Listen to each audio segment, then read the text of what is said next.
En électrostatique, on cherche à voir comment les particules, qui sont dotées d'une certaine charge électrique, vont interagir entre elles. Cette interaction, elle se manifeste par une force qu'on appelle la force de Coulomb, qui est écrite juste ici. Lorsqu'on a une particule de charge grand Q, qui va être située à une certaine distance r, d'une autre particule qui a une charge petit q, eh bien, la force qui va s'exercer sur cette première particule, elle va être égale à 1 sur 4 pi epsilon 0, fois la première charge grand Q, fois l'autre charge petit q, sur r carré, la distance entre les deux au carré, qui est portée par le vecteur u. On rappelle que la force est une grandeur vectorielle, il faut toujours lui donner un certain vecteur unitaire qui la portera. Ici, le vecteur u, il va être dirigé de cette charge-là vers celle-là. Et on peut voir directement quelque chose qui se coordonne avec notre intuition, c'est que si les deux charges sont du même signe, eh bien cette force-là va être positive, puisqu'on aura un plus fois un plus ou bien un moins fois un moins, ou une charge peut être positive ou négative, et dans ce cas, on aura bien la force qui sera exercée comme ça, et elle va repousser cette particule-là. Autrement dit, deux charges de même signe vont se repousser. En revanche, si les deux charges sont de charges opposées, là, quand je dis charge, c'est un abus de langage. Si les deux particules sont de charge opposée, autrement dit, par exemple, la première a un signe négatif et l'autre un signe positif, ou inversement, et bien dans ce cas, la valeur de la force va être négative, puisqu'on aura un plus fois un moins, ou bien un moins fois un plus. Et dans ce cas, elle va être tournée vers là-bas, on peut dire que le vecteur u va devenir un moins u, autrement dit, cette particule va être attirée par l'autre. Donc, c'est ce qu'on nous a souvent répété dans la vie de tous les jours, deux particules qui ont des charges opposées s'attirent. Une autre façon de voir cette force, c'est de considérer que la particule Q va émettre un certain champ de force, qu'on a appelé E, qui est le champ électrique, et que toute autre particule qui va rentrer à l'intérieur de ce champ électrique va subir une force qui est égale à la charge grand Q fois E. Voilà. On peut voir une analogie avec le champ gravitationnel, où toute particule qui va rentrer à l'intérieur du champ gravitationnel d'une autre particule massive, et pas chargée électriquement cette fois-ci, va subir une force qui sera égale à Q, à M, sa masse, fois le champ de gravitation.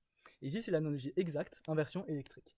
On a donc la particule Q qui va émettre un champ électrique, et toute particule qui va rentrer, qui va subir cette force-là, grand Q fois le champ électrique. Une fois qu'on connaît la force, c'est plutôt facile de trouver les équations du mouvement de la particule en appliquant ce qu'on appelle le principe fondamental de la dynamique. Autrement dit, pour savoir comment les charges interagissent entre elles, et donc pour connaître le mouvement des particules, il faut qu'on réussisse à calculer efficacement le champ électrique. Dans notre cas, dans le cas de base, il est extrêmement simple de le trouver, puisque si on prend ce qui est ici, eh bien on a le champ électrique qui est égal à 1 sur 4 pi epsilon 0 fois petit q sur r carré selon le vecteur u, et on a bien que q fois e c'est égal à la force de Coulomb. Le champ électrique est donc juste égal à ça. D'ailleurs, j'en profite, j'avais omis de préciser que epsilon 0, c'est pas une constante qu'on connaît forcément, c'est ce qu'on appelle la permittivité diélectrique du vide. C'est donc un nombre qui est constant et dont on peut trouver sa valeur dans la littérature. Voilà. Et il a à peu près le même rôle que la constante G, qui est donc la constante gravitationnelle. L'analogie entre gravitation et électrostatique, elle est extrêmement forte. Donc, dans le cas où on a juste une particule, elle va émettre ce champ électrique-là, et donc c'est très simple. On a très facilement la force, comme ça, en faisant Q fois E, et on peut appliquer le PFD pour trouver le mouvement. Mais que se passerait-il si on avait un système qui était composé de plusieurs particules? Si par exemple on n'avait pas seulement une charge Q, mais on avait une autre particule Q2, une autre particule Q3, etc., etc., et qu'on cherchait à déterminer le champ électrique qu'elles vont exercer, et donc le champ électrique que va subir la particule grand Q ici. Eh bien, là, on va utiliser un fait qui est pas vérifiable, c'est postulé, mais qui est assez intuitif, c'est que les champs électriques vont se cumuler entre eux. Autrement dit, ils vont se superposer ces trois champs, et donc le champ électrique que va subir la charge Q, autrement dit le champ électrique total qui est émis par ces trois particules, ça va être la somme des trois charges électriques. Donc, le champ électrique total, il sera égal à E1 plus E2 plus E3, avec chacun un des champs qui est émis par les particules Q1, Q2 et Q3. Autrement dit, on va sommer tout ça. On va dire que le champ électrique total E, il va être égal à la somme de tout cela. On va donc sommer sur QI et RI. Avec par exemple, pour ici, on aura une distance R1 entre Q1 et grand Q. Ici, on aura une distance R2 entre Q2 et grand Q, etc. On va donc sommer les trois champs. Remarquez comme j'ai décidé de mettre directement la somme ici, et pas ici. Ça vient du fait que la valeur 1 sur 4 pi epsilon 0, c'est une constante, puisque 4 pi et epsilon 0 sont tous des constantes. Et donc, on peut se permettre on va juste sommer les grandeurs qui sont variables. Voilà. Voilà donc dans le cas où on a un ensemble de points qui sont disposés. Ici, j'ai dessiné 3 points, mais cette formule s'applique donc pour autant de points qu'on veut. C'est pour ça qu'ici, j'ai mis le symbole somme, qu'on peut faire aller jusqu'à l'infini si on en a envie. Voilà. Donc si vous avez un système de par exemple 26 particules, eh bien vous pouvez juste superposer tous les champs électriques que vous voulez. Voilà. Maintenant, donc ça c'est ce qu'on appelle un système discret. C'est-à-dire qu'on a un point ici, une particule ici, etc. Mais on peut avoir des cas qui sont beaucoup plus compliqués dans la réalité. Par exemple, si on considère cette fois-ci non pas un système discret, mais on pourrait dire par exemple une espèce de plaque qui peut avoir n'importe quelle forme, par exemple comme ça. Voilà. Et avec une infinité de charges réparties sur sa surface. Autrement dit, il y a des charges partout, et pas juste une charge de temps en temps quelque part. Et il y aurait toujours notre particule Q, notre particule de charge Q, dont on essaie de déterminer comment est-ce qu'elle va être influencée. Autrement dit, quel va être le champ électrique émis par toute cette surface. Donc là, c'est plus compliqué. On ne peut pas simplement se permettre de sommer les différentes charges. Ou bien peut-être que si. En fait, on est capable de le faire, mais pour ça, il va falloir raisonner d'une manière infinitésimale. On va raisonner de manière beaucoup plus petite. On va considérer un tout petit élément ici, un tout petit élément de cette surface-là, et on va dire que cet élément possède une certaine charge dQ. Voilà. Et ça voudra dire que cette fois-ci, notre champ électrique E, eh bien, on va pouvoir appliquer le même raisonnement, ça ne change toujours pas, on peut toujours tout superposer. La seule différence, c'est qu'ici, il y a une infinité de charges qui sont toutes collées les unes aux autres. Et dans ce cas, et donc on va sommer les dQ entre eux. Donc c'est-à-dire que ici, au lieu d'écrire QI, on décide d'écrire dQ. Voilà. Puisque avec dQ qui du coup varie en fonction de où on est, ici ou ici et aussi, peut-être qu'on aura une charge qui sera plus faible ici et une charge plus forte ici, etc., etc. Et sauf que cette fois-ci, comme on somme une infinité de termes infiniment petits, et bien là on n'utilise pas le symbole de la somme, on utilise le symbole de l'intégrale. En fait, l'intégrale, on peut la présenter de cette façon-là, on somme une infinité de termes infiniment petits. Et c'est ça que ça nous donne. Donc le champ électrique total, il sera égal à tout ça. On va d'abord calculer dQ sur R carré fois U, et puis on va pouvoir intégrer tout ça, et ça nous donnera le champ électrique total. C'est exactement la même chose que ce qu'on a fait avant, quand on a dit que le champ électrique, on pouvait tout additionner. Là c'est pareil, on va tout intégrer. On a un dQ ici, un autre à côté, etc., etc. On en a partout sur la surface. Le problème qu'on pourrait se poser maintenant, c'est bien joli tout ça, cette relation elle est plutôt belle, mais comment est-ce qu'on va faire pour calculer tout ça en connaissant dQ ou plutôt, la valeur de dQ, comment est-ce qu'on va pouvoir la relier à R ici, pour pouvoir finalement tout intégrer efficacement? Eh bien, pour ça, qu'est-ce qu'on va faire? On va introduire ce qu'on appelle la densité de charge. La densité de charge, ça va être une grandeur qui va représenter à quel point les charges sont concentrées à un endroit ou à un autre. En général, on appelle sigma lorsqu'on est sur une surface, on appellera rho si on est sur un volume, et lambda si on est sur un fil, si on est sur un élément de longueur. Donc on appelle sigma cette densité de charge, et elle varie en fonction de la concentration de charge qu'il y a à tel ou tel endroit du matériau. Par exemple, on pourrait supposer que si jamais on est à un point ici, eh bien il y a très peu de charge à cet endroit-là. Par contre, donc on aurait une densité de charge qui serait très faible à cet endroit-là. Par contre, à cet endroit-là, on aurait une densité de charge qui pourrait être beaucoup plus forte, par exemple. Ça dépend vraiment du matériau qu'on considère, et donc de notre exercice. Donc c'est une densité sigma qui dépend a priori du point M, qui est donc la position qu'on va avoir sur le matériau. Et à quoi elle va être égale? C'est donc le nombre de charges, c'est donc l'intensité de la charge dQ en fonction de la surface. Donc dQ sur ds. Voilà, l'élément de surface. Avec ds, qu'est-ce que c'est? Ça serait donc un élément de surface infinitésimal. Voilà. Qui pourrait être ici par exemple. ds. Donc ça, c'est ce qu'on appelle la densité de charge. Si jamais on considérait un volume, eh bien on n'aurait pas ds, on aurait dv, c'est un élément de volume infinitésimal. Et si on considérait une longueur, on n'aurait pas dv ni ds, on aurait dl, cette fois-ci c'est un élément de longueur infinitésimale. Donc on répète, la densité de charge, qu'est-ce que c'est? C'est le nombre de charges qu'il y a par unité de surface. Voilà, c'est ça qu'on appelle la densité de charge. Et autrement dit, en introduisant cet outil, qu'est-ce qui est génial? C'est que maintenant, on peut exprimer dQ d'une façon différente. On peut dire que dQ est égal à sigma fois ds. Ici, j'ai écrit juste sigma au lieu de sigma de m, simplement pour alléger les écritures. Donc, notre champ électrique, il s'écrira 1 sur 4pi epsilon 0 fois une primitive de sigma ds sur r carré fois u. Voilà. Et maintenant, il restera juste à calculer ça en prenant le sigma qui en général est donné dans l'énoncé. Et à partir de là, on aura à calculer cette intégrale. On va directement considérer ça sur un exemple qui va donc nous permettre de calculer un certain champ électrique.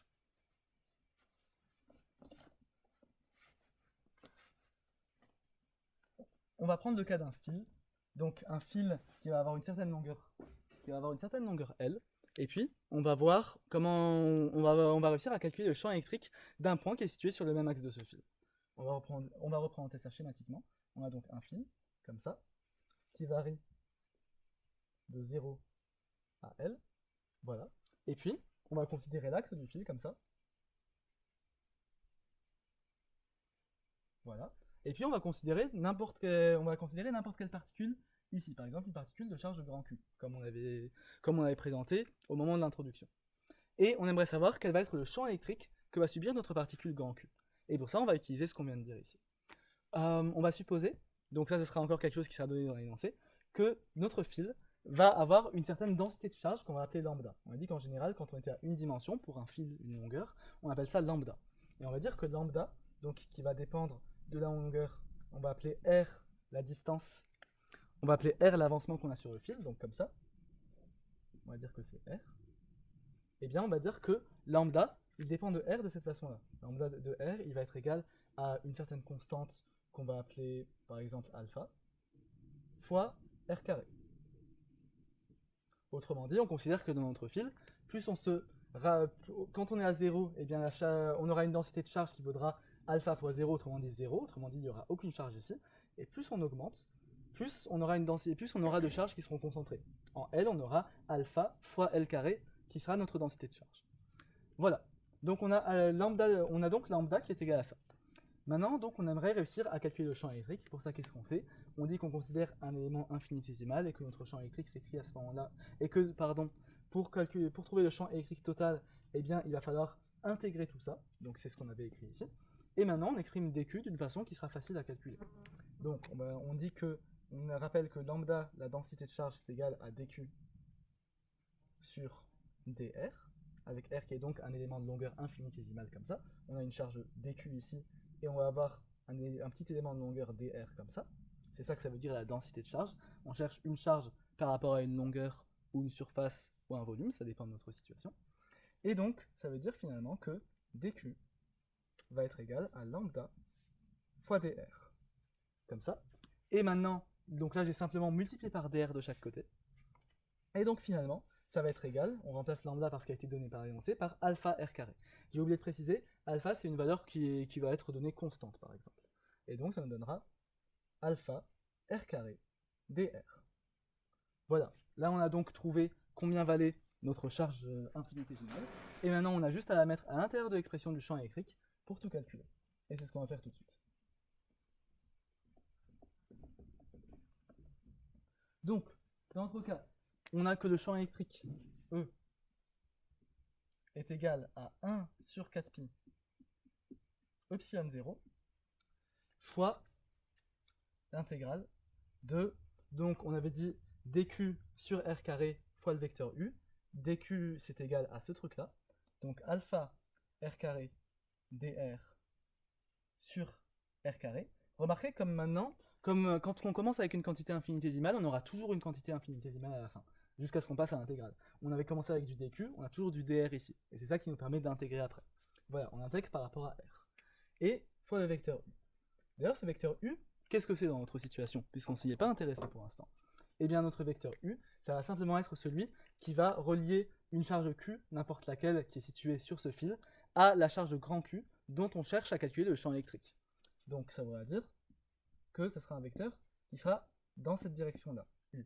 Autrement dit, c'est une constante ce vecteur u, puisque notre charge électrique va toujours être située quelque part sur cet axe, c'est ce qu'on s'est dit dans l'énoncé, on cherche seulement le champ électrique exercé sur les particules qui sont sur cet axe-là.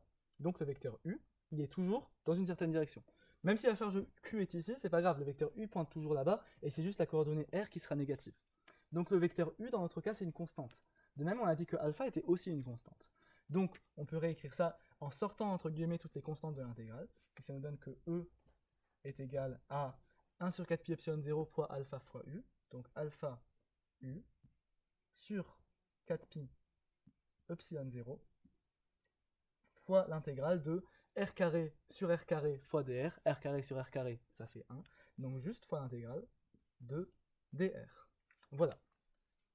À partir de là, c'est parfait. On sait que une primitive de dr, qu'est-ce que c'est? Enfin, on pourrait plutôt dire une primitive de 1, qu'est-ce que c'est? Eh bien, c'est r, parce que la dérivée de r, c'est 1. Et donc, ça nous donne que notre champ électrique, on peut écrire comment? On écrit que le champ électrique est égal à alpha u sur 4 pi epsilon 0, tout ça fois r. J'ai préféré l'écrire ici parce qu'en général, je vous conseille de garder le vecteur u pour la fin, pour bien montrer le champ électrique vaut ça, et il va dans cette direction. Donc on a donc l'expression de notre champ électrique, et il faut juste pas oublier que c'est ça plus une certaine constante. En fait ici, il faut que je rajoute r plus une certaine constante. Pourquoi? Puisque quand on calcule les primitives, eh bien elles sont toujours définies à une constante près. Et en fait cette constante, qu'est-ce qui va nous la fixer? Puisqu'on ne peut pas vraiment donner une valeur arbitraire à notre champ électrique, ça va être les conditions, ce qu'on appelle les conditions aux limites. Autrement dit, dans l'énoncé, on dira que en tel point, par exemple en r égale 0, notre champ électrique il vaut 0, ou quelque chose comme ça, et dans ce cas-là, ça nous permettra de trouver la valeur de la constante. Ça, c'est quelque chose qu'on apprendra à faire ensemble. On a donc le champ électrique. On a le champ électrique E qui vaut cette valeur-là. Voilà. Donc, cette méthode, qu'on appelle la méthode intégrale, ou bien la méthode directe, elle est très pratique, puisque on applique simplement la loi de Coulomb. Donc vous avez vu, notre raisonnement, ça a été loi de Coulomb, champ électrique pour une distribution discrète, puis champ électrique pour une distribution continue. On a réussi à faire tout ça d'une manière qui est plutôt intuitive. Et on a juste un simple calcul à faire après. On pourrait dire que c'est une méthode qui est plutôt automatique. L'inconvénient, c'est que parfois les intégrales peuvent être beaucoup plus compliquées. Imaginons par exemple qu'on n'ait pas imposé la condition que les particules dont on cherche le champ électrique soient situées ici, mais qu'elles puissent être par exemple n'importe où sur le tableau. Par exemple, on peut avoir une charge Q ici, et donc on chercherait le champ électrique qui est émis dans toutes les directions, pas seulement celle de cet axe-là. Et dans ce cas-là, le vecteur U qu'on a ici, eh bien, il ne serait pas forcément dans cette direction-là. Il pourrait aussi pointer là-bas, là-bas, etc., puisqu'on est passé en 2 dimensions.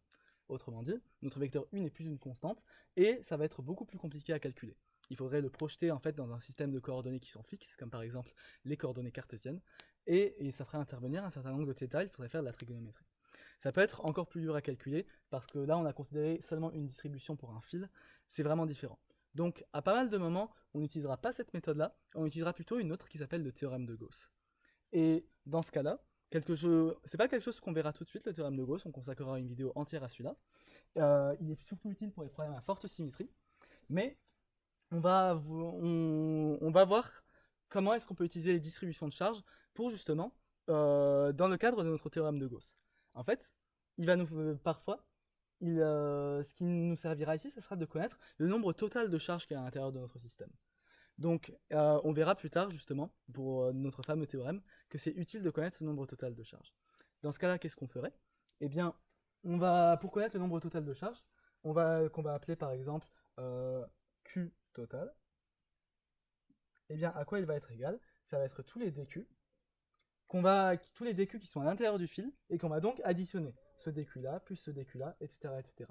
On somme donc tout ce qu'il y a sur le fil, autrement dit, on intègre puisqu'on considère des sommes infiniment petites, des charges infiniment petites, et qui sont séparées d'une distance infiniment petite aussi, et on intègre entre où et où. En fait, on cherche l'ensemble des charges qui sont sur le fil, autrement dit, on intègre entre 0 et L, et donc ça va nous donner, on avait dit que dQ c'était égal à alpha r carré, c'est ce qu'il y a ici, et donc ça va être l'intégrale de entre 0 et L de alpha r carré dr. Excusez-moi, j'avais oublié le dr qui était ici, c'était tout ça dq. Je vais d'ailleurs l'entourer. dq. C'est celui qu'on avait calculé via la densité de charge. Et à partir de là, on a juste à intégrer tout ça. On a que alpha, c'est encore une fois une constante, donc on peut le sortir de l'intégrale entre guillemets. On va le faire tout de suite. Et qu'est-ce que c'est qu'une primitive de r carré? Eh bien, c'est r cube sur 3, puisque quand on dérive r cube, eh bien, on tombe sur 3r carré. Voilà. Et puis, ça nous donne donc alpha fois r cube sur 3, tout ça entre 0 et L. Et là, donc ça veut dire qu'on fait alpha fois L au cube sur 3 moins alpha fois 0 au cube sur 3. Autrement dit, ça nous donne juste, on va l'écrire directement ici, alpha fois L au cube sur 3. Autrement dit, ça et ça va être la charge totale L au cube sur 3. Ça va être la charge totale qui va être à l'intérieur de notre fil. Voilà donc comment l'outil de distribution de charge va nous être utile. Il nous servira soit à calculer la charge élémentaire, puis ensuite à intégrer sur l'ensemble du champ, sur l'ensemble de notre système pour avoir le champ électrique, soit il nous servira à connaître la charge totale qu'il y a pour notre matériau, et ensuite on verra comment ça peut nous servir pour appliquer le théorème de Gauss, qui en fait utilise la variable, enfin la constante plutôt, qu'est la charge totale. Puisque dans un système fermé, en fait la charge va toujours rester la même. On va prendre un dernier exemple pour conclure cette vidéo, pour calculer le nombre de charges, qui va être cette fois-ci en 2 dimensions. Donc, on va considérer cette fois-ci un système qui va simplement être un rectangle, comme ça, qui va avoir un côté ici qui va être égal à L, et celui-là qui va être égal à grand L, voilà, pour longueur et largeur. Et qu'est-ce qu'on va dire pour ce rectangle-là? On va dire que ça, c'est l'axe X, et ça, c'est l'axe Y. Et on va dire qu'il a une densité de charge qu'on va appeler sigma de R, qui est en fait une constante, est égale à, on va l'appeler sigma 0 par exemple. Et cette densité de charge est constante, autrement dit, les charges sont réparties équitablement partout dans notre rectangle. Et notre but, ça va être donc de calculer le nombre total de charges qu'il y a à l'intérieur. Donc comment est-ce qu'on fait ça? Eh bien on indique que pour avoir le nombre total de charges, Q total, eh bien si on reprend notre raisonnement qu'on a essayé de faire le plus intuitif possible, ça va être, on somme toutes les charges qui sont à l'intérieur ici, ça plus ça plus ça plus ça plus ça, etc. Autrement dit, on intègre entre où et où, et bien là on est en 2 dimensions. Donc on va intégrer entre x égale 0 et x égale L, et on va intégrer entre y égale 0 et y égale grand L. Ça c'est un tout nouvel outil, les intégrales doubles, on apprendra à le maîtriser progressivement. C'est que là, en fait, on va intégrer toutes les charges qui sont sur cet axe-là, qui sont sur cet axe-là, qui sont sur cette partie-là de notre figure, de notre rectangle, et toutes les charges aussi qui sont sur cet axe-là. Et ça nous donnera donc l'ensemble des charges qui sont là-dedans. Voilà. Donc on intègre comme ça l'ensemble des Q. Autrement dit, on sait que sigma 0, enfin la densité de charge, on a dit que c'était égal à sigma, pardon, on avait dit que c'était égal à dQ sur, pas cette fois-ci dl, mais plutôt ds, puisqu'on est en 2 dimensions, un élément de surface élémentaire. Autrement dit, la densité de charge, c'est le nombre de charges par unité de surface. Et maintenant, il nous reste juste à trouver combien vaut la surface élémentaire, puisque grâce à ça, on a que dq est égal à sigma 0 ds. Maintenant, il nous reste juste à trouver la surface élémentaire ds. Et pour ça, qu'est-ce qu'on fait? Eh bien, on dit que c'est un bout comme ça de longueur dx et de largeur dy, de côté dx, dy. Autrement dit, un élément de surface ds vaudra dx, dy. On a donc que dq c'est égal à sigma 0 dx, dy, et on peut écrire ici que la charge totale est égale à l'intégrale entre 0 et grand L, l'intégrale entre 0 et petit l, on va juste effacer le L qui est ici pour ne pas faire doublon, de dq, autrement dit de sigma 0 dx, dy.